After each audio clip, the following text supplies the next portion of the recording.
Hello दोस्तों, मेरा नाम पायल है और मेरी उम्र 18 साल है। मैं कक्षा 12वीं की छात्रा थी। अभी 4 साल पहले ही मेरी बड़ी बहन का विवाह हुआ था और वह अपने पति के साथ अपने ससुराल में मज़े कर रही है। मेरे जीजा की मुंबई में कपड़े की दुकान है। घर में हम 2 ही बहनें हैं।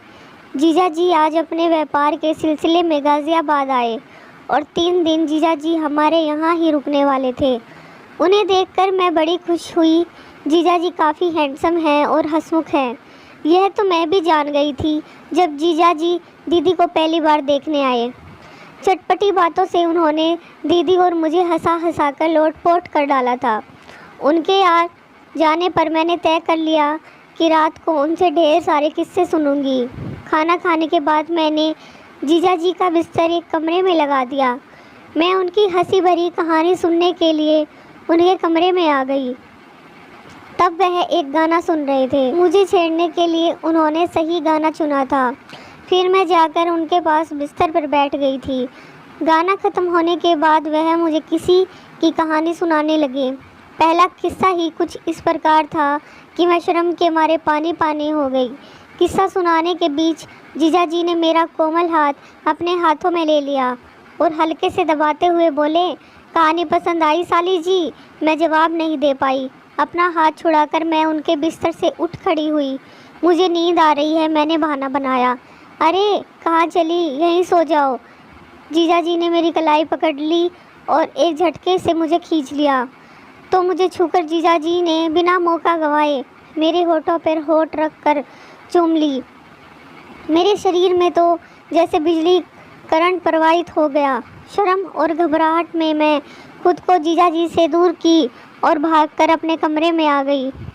जीजा जी की इस हरकत पर मैं हक्की बक्की रह गई थी। मेरा भी दिल ज़ोर ज़ोर से धड़कने लगा था और मेरे हाथ पैर थिरकने लगे जैसे मैं बर्फ़ के पानी में नहाकर आई थी।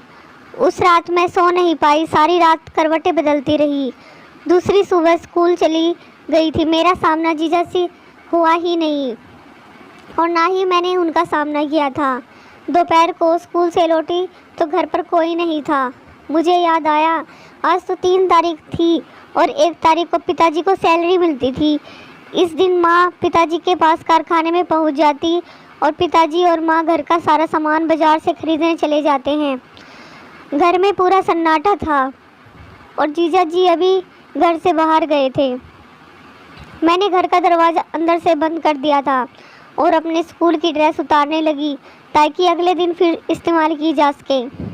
मैंने अपनी कमीज़ उतार दी और अंदर जो पहना था उसे भी उतार कर बेड पर रख दिया। तभी मुझे पीछे से किसी ने दबोच लिया तो डर के कारण मेरी चीख निकल ही जाती, लेकिन तभी मेरी आवाज़ मुंह दबोचने वाले की हथेली में ही सिमट कर रह गई थी। मुझे दबोचने वाला मेरे कान में धीरे से बोला, चीखना मत साली जी, मैं तुम्हारा जीजा जी हूँ। चिल्लाओगी तो मेरी बदनामी हो जाएगी। और मेरे मुंह पर से अपनी हथेली हटा ली और छोड़िए, मैं कांपते हुए बोली, यह गलत बात है जीजा जी। जीजा जी बोले, मैं तुम्हारे लिए तभी से तड़प रहा हूँ जिस दिन मैंने तुम्हें पहली बार देखा था। तुम्हारी दीदी से काम का बहाना बनाकर यहाँ सिर्फ तुम्हारे लिए आया हूँ। मुझे कपड़े पहनने दीजिए जीजा जी, प्लीज़, मैंने जीजा जी से रिक्वेस्ट की। जीजा जी ने कहा, तुम्हारी जवानी देखने को तरस रहा हूँ। आज मुझे इस कच्ची कली को जी भर कर देख लेने दो। यह कहते हुए जीजा जी ने मेरे ऊपर हाथ रख दिया और मुझे सहलाने लगे। मेरी सांस उखड़ने लगी और मेरा चेहरा शर्म से लाल हो गया। मुझे शर्म आ रही थी। मेरे हाथ पैर कांप रहे थे। जीजा जी इस तरह सहला रहे थे कि मैं पूरी तरह गर्म होने लगी। दोनों की सांसें तेज़ हो रही थी। फिर दोनों में अचानक ऐसी फुर्ती आई कि कुछ ही सेकंड में दोनों के कपड़े रूम में यहाँ वहाँ बिखरे पड़े थे। वह छूता जा रहा था और मैं भी प्यासी धरती की तरह एक एक बूंद के लिए तरस रही थी। मैं आज रात प्रेम रस से सराबोर हो जाना चाहती थी। राहुल भी बादल की तरह बरसने को तड़प रहा था। आज मेरी सारी तमन्ना पूरी हो रही थी और जीजा जी के सब्र का बांध टूटा तो जीजा जी ज्वालामुखी उगलने लगे थे जो दरारों में समा गया था। मैं भी प्यार के रस से सराबोर हो चुकी थी। दोनों अपनी सांसें काबू में करने की कोशिश कर रहे थे।